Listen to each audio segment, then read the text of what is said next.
Alright, first video, Traxxas slash two-wheel drive, speed car. The goal is 140 miles an hour, if more. I've already had many runs with this thing. And as you can see, it's in pieces.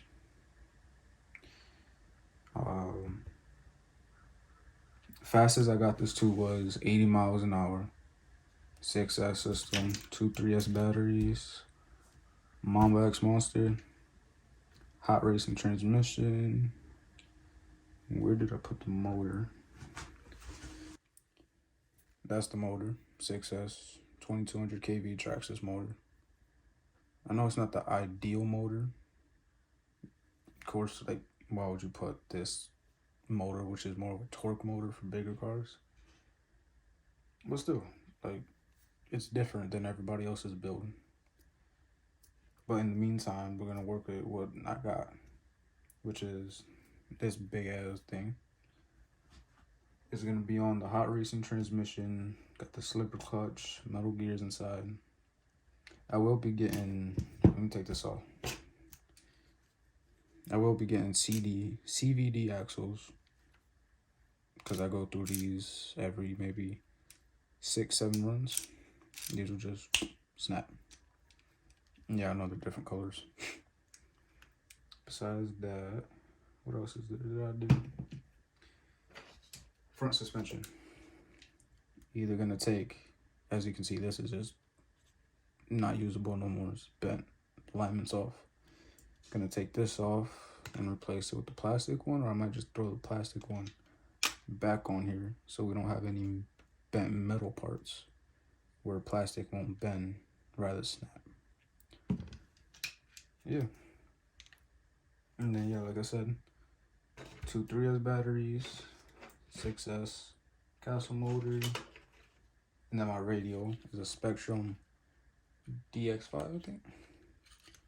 Got the Power Hobby G2 racing gyro, the SR315 receiver. The gyro works great because, again, this is a 2-wheel drive, not the 4-wheel drive. This is much different than any other speed car. Everybody else's speed car would be 4-wheel drive, the ideal make. Running it on foams.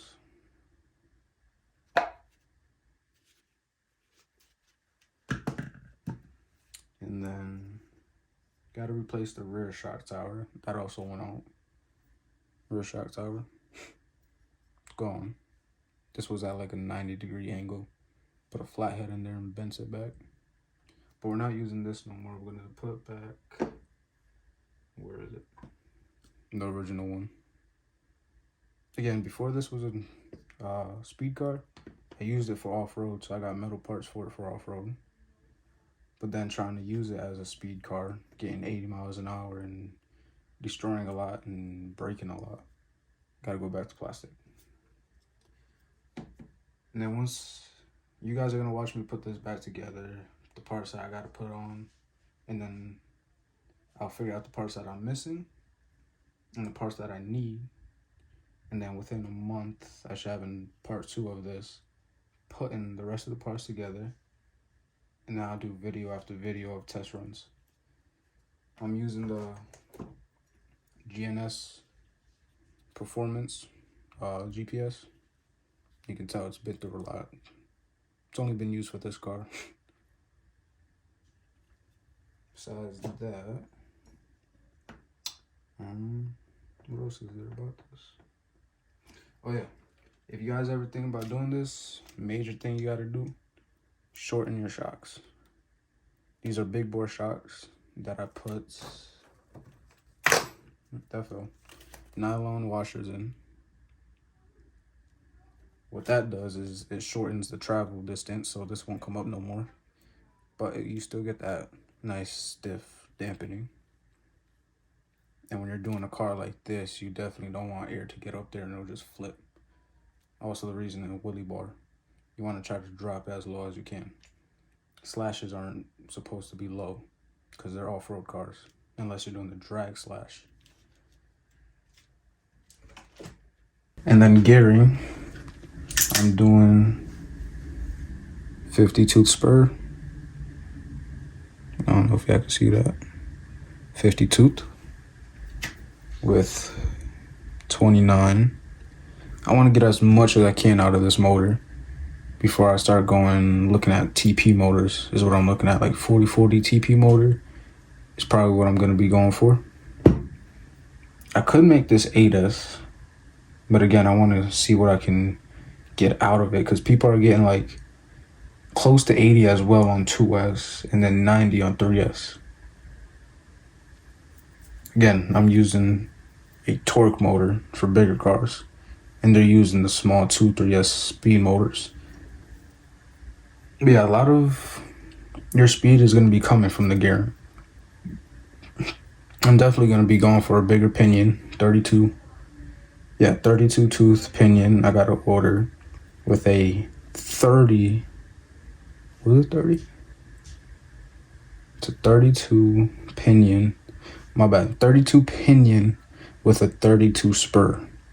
Now that's definitely going to give me a lot of speed that I'm probably not going to need, but at the same time, it's supposed to be a crazy ass car. So this was the body I was running, a Ford Falcon. This is when I had it for off-roading. Cut the rear bumper because the motor and transmission and wheel bar was too big. Made it look funny.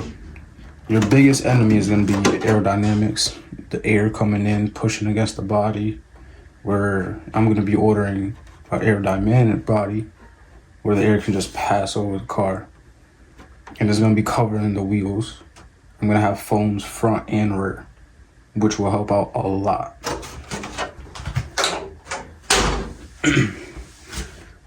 Alright, I'm going to get to putting as much as I can back together. You guys can watch. If not, I don't know. Alright, here we go.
That's that. For now, I'm gonna leave it there. This will be part 1 of the build. Like I said, it's gonna take at least a few months to get all the parts, and then I'll post part by part of the runs that I take. It's not perfect, but it'll drive. Still gotta screw down the front. But front, suspension, arms, bulkhead, bottom, same with the rear. It's all there. And then these I gotta redo since I took them off of the metal ones. I gotta bring the toe in cause it's a speed car. But if y'all liked it, thank you. I know there's not much talking, it's just me putting it together. This is the first video of this car. Again, rear wheel drive slash, which I want to try to get to 140 or more. So it's something different. I know there's videos out there that already got 130, 120, but this is my build. So if y'all liked it, let me know. If some of y'all know about RCs or speed running, you can give me any information, anything about what could be fixed, what could be tuned. But let me know. Thank you.